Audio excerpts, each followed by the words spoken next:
Hey, welcome folks. David Paulides from the Can-Am Missing Project, a copyrighted edition for our YouTube site. And yes, I've moved. I am in Montana, and I love it. The view that you have behind me, in the V of that mountain, is of Glacier National Park, and it's exquisite. The Flathead River comes out of that valley, runs through the Flathead Valley, and really is the cornerstone of northwest Montana. Right now it's about 40 degrees, beautiful, no snow on the ground, heavenly. The amount of corona cases in this area isn't many, although the population's small. And also in this area, there's not a freeway for 150 miles, which no traffic jams, no issues. Costco is about 20-25 minutes away, and just about everything you'd need is within 30 minutes max. So it's very quiet. Honestly, I love it. The downside to living in Montana is the internet is horrific. And what can I say? The upload-download speeds are really bad. So it takes a while to upload these videos. First of all, my prayers to everybody out there who might be suffering from the flu and this coronavirus. Now, don't interpret anything by what I'm going to say, but as many of you know, I'm a man of facts. And I want everyone to go out there and Google an article from 2017, 2018. And the Googling part of it is CNN, 2017, 2018 flu deaths.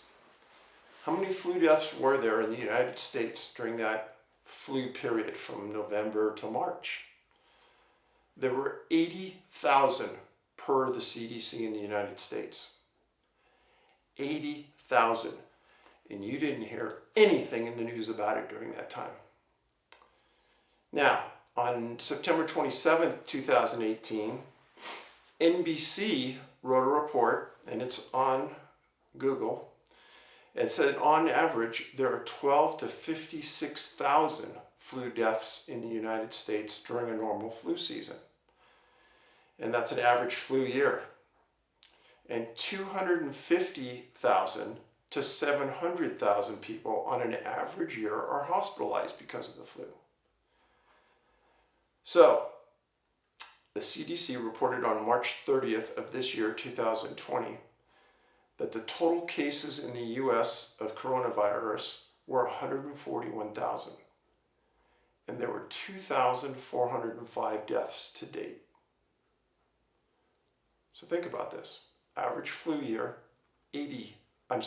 average flu year, 12 to 56,000 flu deaths. So far from the coronavirus, 2,405. Makes me think. Average flu year, the vast majority of the flus go unreported. Why? Because you and I get the flu, stay home, it passes, so what? So how many flu incidents are there in an average year that go unreported? I'm only telling you the reported cases. So over an average flu year, we have no restrictions. Airlines don't cut back. There aren't restrictions to shelter in place. There's essentially no reporting about the flu deaths in the last 4 or 5 years, except through articles if you really dig. And you don't have to dig too hard to find those ones I just told you about. Now, the CDC is saying that 80% of the coronavirus cases are going to be mild symptoms and you won't even think about it. And the people that have to be concerned are the ones that have a complicated medical condition, meaning maybe diabetes, emphysema, asthma, things like that. And they're guesstimating it's 0.5 to 1%. Well, we'll see. I don't know. But it's concerning that the numbers, the factual numbers that they're reporting seem odd. That's all I'll say. And don't read anything into it. But again, I'm a man of numbers and a man of facts. So I'm sheltering in place here in Montana. I'm going to talk about a case that happened in November of last year, but they just found the individual's body. His name was Joey Peterson, a 16-year-old autistic boy living southeast of Casper, Wyoming, in Natrona County, Wyoming, in an area where there have been several disappearances in the past that I've written about. He disappeared, no shoes, wearing pajama bottoms and a light top. And his parents immediately called for assistance. Wyoming State professional trackers responded, canine teams responded, volunteer professional trackers responded, and drones flew the area. For weeks, they didn't find him. This past Saturday, a couple of people were riding on horseback on a hillside and found his body. That's all that's being reported right now, and the sheriff said they didn't suspect it to be suspicious. Interesting thing is that there's a lot of bodies I report about are found on a hillside. Now, if he's on a hillside, then he could probably see assistance, or he could see his house, possibly. In that area where he disappeared, there isn't a lot of vegetation, there's not a lot of shelter, and the weather conditions got horrific after he vanished. So, my prayers go out to his family because I'm sure they're devastated. But how did a 16-year-old autistic boy evade all of the professional services that Wyoming rendered in this search? They even sent out bloodhounds from the Wyoming State prison system to search, and they couldn't track him down. Very odd, to say the least. Now let's get back to this view that you're looking at behind me. What's interesting too is right where that V is in the mountain, there's a fascinating location there called the Montana Vortex. And my friends, Tammy and Joe Hauser, own it. Great people. Joe used to be a wildlife biologist in California. And he was on vacation and he happened to visit this place. And I've been there multiple times. I'm fascinated every time I'm there because certain things about the location defy the laws of physics. And he spoke to Native Americans that came over from the other side of the mountain, from Great Falls. And they said that their family elders used to tell them that when they traveled through this area to stay away from that location because you disappear. Now, I've referred so many people to visit Joe's Montana Vortex that I can't even tell you how many, but everyone I've ever told to go there is blown away by the experience. Hopefully at some time in the future, we'll go remote and we'll pay it a visit so you can see it. But it's on the Flathead River, gorgeous spot. It's on the gateway to Glacier from the western entrance. And I'd encourage you to go because it will boggle your mind. And if you're a critical thinker, it's going to really make you think. So enough of that. Let's go to the mailbag here. Got some an interesting story here that was submitted. Here it goes. Dear Mr. Paulides, I hope this finds you well in light of our current circumstances. My name is blank and I just began learning about your work. As we are in the midst of the coronavirus, I am eagerly anticipating the library opening to the public again so I may join the wait list for your books. Quote, yes, there is a wait list, end of quote. We just received the notice of emergency stay-at-home order from the governor, as I'm sure you did as well. I would purchase your books, however, the online store seems to be closed at the moment. I greatly look forward to reading them. Yeah, our store is closed. I'm moving, and I depleted our stock. I should have books back in stock by about April 15th. So be patient with me, and yeah, I want to get it open. I want everyone to visit us, so it'll come around. In the meantime, go out and watch our movies on iTunes and Amazon. Missing 411. First, would sincerely like to thank you and your team for the work you've been doing. I admire your dedication to bring this strange phenomenon to light and spread awareness among the public, all while exercising and encouraging critical thinking. Allow me to begin by offering a bit of my background on myself. I'm a fairly avid outdoors woman. I spent several months working as a wilderness guide in the Grand Staircase Escalante region of southern Utah. Prior to my wilderness experience, I worked as a raft guide in Colorado and Alaska. I also spent time working on a saw crew for my local conservation corps, in addition to building trail systems. During my time in these occupations, as well as my continued outdoor recreational activities, I've seen a few things and have some very strange experiences. While backpacking around Pariah Canyon near Kanab, K-A-N-A-B, Utah, my fellow guides and I noticed some strange happenings. We saw distorted shapes moving through the trees, and oftentimes we felt as if we were being watched. Sometimes we heard large tree branches breaking around our camp at night. Upon inspection one morning, we noticed a newly broken large branch from a break high in a tree above where it fell. There was no wind that night before, and the wood was not rotted or compromised as far as we could tell. The only tracks we could find were from us. I must add that there is a section of our backpacking field where we are not permitted to go under any circumstances. It was completely marked off on our maps with a large X. Why? I don't know. There has been strange sightings and happenings in that section of land that scared the hell out of our superiors, who are well-seasoned guides. They wouldn't talk about it. The mere fact that these highly experienced salt-of-the-earth people were so affected what they had seen years ago said enough for me. About a year later, while my husband and I were backpacking in a forested region near the Pine Valley, Utah area, we saw a strange round object hovering above the trees on a mountainside. I am absolutely positive it was not a drone.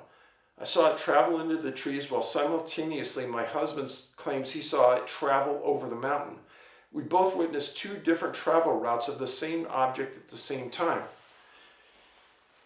Now, this isn't uncommon per se, because there's a lot of orbs that you'll see a bright light, say just above the treetop, and it breaks off and it goes into two different orbs. This has happened hundreds of times. Peter Davenport is a really good friend. He is the owner of the UFO Reporting Center in Washington, and Peter and I have had some great talks. Great man. And he says this is really, really common, Dave. Go to his site and you'll see that there's quite a few reports. Last year, my husband and I lived in Vallecito Lake, northeast of Durango, Colorado. Early one morning, when it was still very dark, I woke up and looked out on the lake where I saw a strange object hovering above the water with bright lights. I will note that this is not a light on a boat. It was February and the lake was still completely frozen. The object's lights would alternate in brightness, at times being blinding and at other times dim. The object slowly traversed in a hovering manner across the lake for an hour as I sat watching, before it eventually traveled to the northeast shoreline and disappeared into the trees on the mountainside. Now for the strangest of my experiences. Whoa.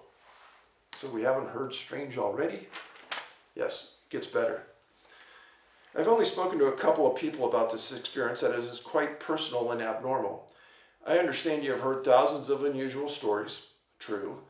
And so I'd share this with you. Years ago, I lived in a geodesic dome outside of Sedona, Arizona. I was quite isolated, and I will note that I was within a couple hundred yards of Oak Creek. I began to have strange dreams. Each dream began as you'd have described, with the result of high amounts of GHB in the system. My body would become paralyzed, and it felt as if every atom of my body were vibrating at a high frequency.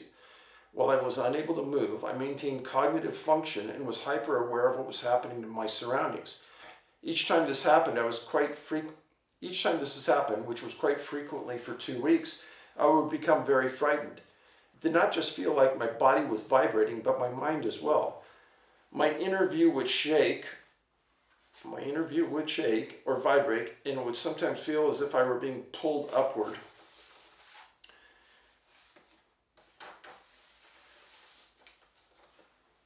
I don't quite remember everything at this point, but sometimes after I closed my eyes, I began to feel the same vibrational body paralysis paired with complete cognitive function. I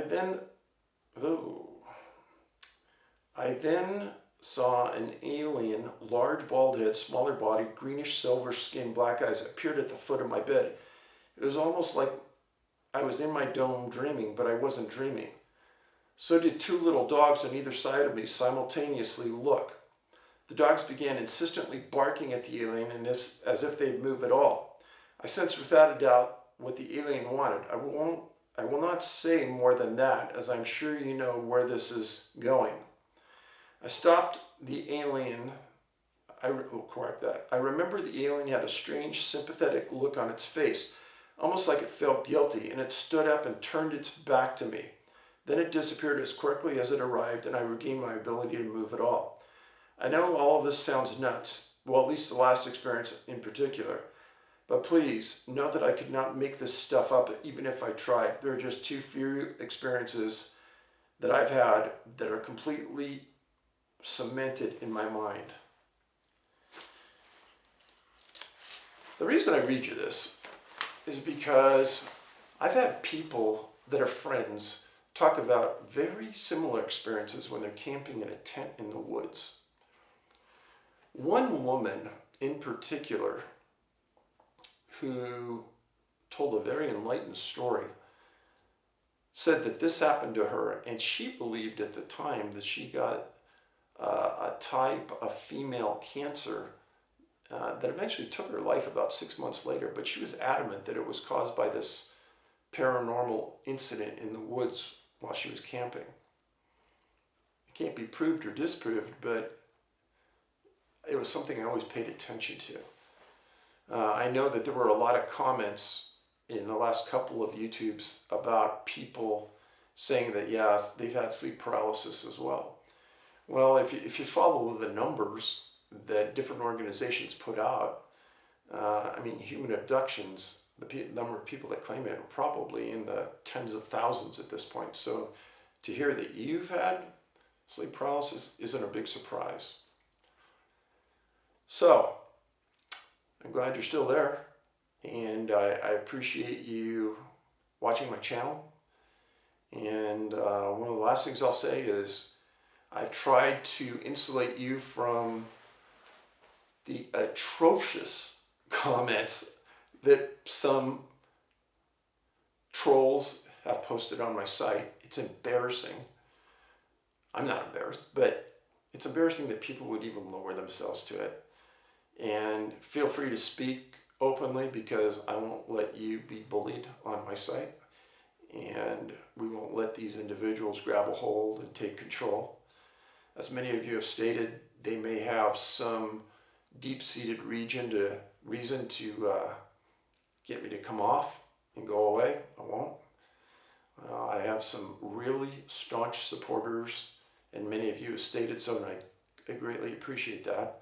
And there's other researchers out there, national park rangers, search and rescue professionals, and a great number of law enforcement have contacted me in recent times and said, Dave, you're doing the right thing, and we've had experiences as such. So those words of support touch my heart, honestly, touch my heart. Thank you. And I usually don't get too down about what some of the people say out there that's negative, like water off a duck's back, get rid of them, punch them out, and they're off my site. So keep the stories coming. I appreciate it. And like I said, I read every one of the comments you put up on YouTube. I may not respond to everyone, but I do read them. Be safe. Eat well during this time. Watch some good movies. Make this special family time. Maybe play some board games with family members. But know you're in my heart. Have a great week.